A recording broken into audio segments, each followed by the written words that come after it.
Hello दोस्तों, आपका स्वागत है फार्मा इनसाइट चैनल में। आज हम बात करेंगे सपोजिटरी के बारे में। तो सपोजिटरी हम क्यों पढ़ते हैं। सपोजिटरी को समझिए, जब एक मरीज़ बीमार है और उसको आप टैबलेट नहीं दे सकते हैं तो आप कौन सा डोजेस फॉर्म देंगे। तो उस एक नए डोजेस फॉर्म को आज हम पढ़ते हैं। तो उसको हम सपोजिटरी के नाम से जानते हैं। इंजेक्शन भी दे सकते हैं, लेकिन आज हम सपोजिटरी के बारे में पढ़ते हैं। तो सपोजिटरी क्या होता है। Suppository are solid doses form intended for insertion into body cavity such is rectum. इसको हम rectum, vagina, urethra, where as they melt, soften और dissolve at the body temperature to produce local effect और systemic effect. ऐसी समझिए, ये suppository एक solid doses form है जिसको हम बॉडी कैविटी में देते हैं, जैसे रेक्टम हो गया, वजाइना हो गया, यूरेथ्रा। इसको देते हैं तो ये बॉडी टेम्परेचर के कांटेक्ट में आकर मेल्ट होने लगती है और ड्रग को रिलीज कर देती है, जिससे हमको सिस्टमिक और लोकल इफेक्ट मिल जाता है। अब हम बात करते हैं टाइप ऑफ सपोजिटरी की, कौन कौन सी सपोजिटरी होती हैं। तो बात करते हैं टाइप ऑफ सपोजिटरी, कौन कौन सी टाइप की सपोजिटरी होती है। सबसे पहले हम रेक्टल रूट की बात करेंगे। रेक्टल सपोजिटरी होती है।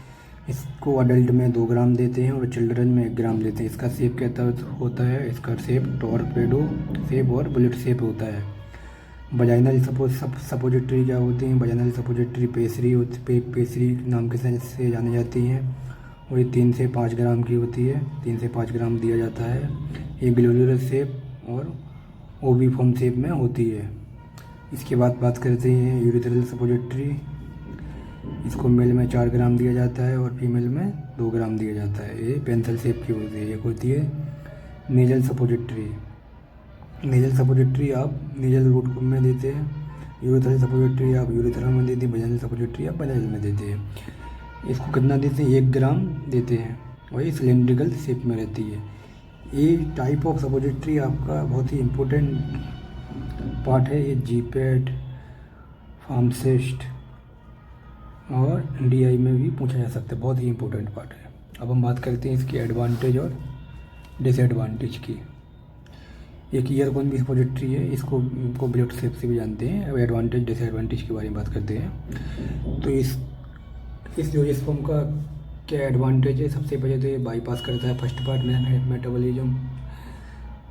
मेटाबॉलिज्म। आप बी फॉर्म 4th सेमेस्टर में सीखेंगे। फर्स्ट पार्ट मेटाबॉलिज्म ऐसा सीखिए कि जो भी ड्रग आपने ली उसको लीवर के द्वारा बाईपास कर दिया गया, लीवर में जाके डायरेक्ट ब्लड सर्कुलेशन में चले गए। इसके बाद सुटेबल फॉर अनकॉन्शियस और वॉमिटिंग पेशेंट। जिस भी पेशेंट को वॉमिटिंग हो रही हो, अनकॉन्शियस हो, तो उसके लिए अपन सपोजिटरी दे सकते हैं, क्योंकि इसको ओरल रूट से अपन को देना नहीं है।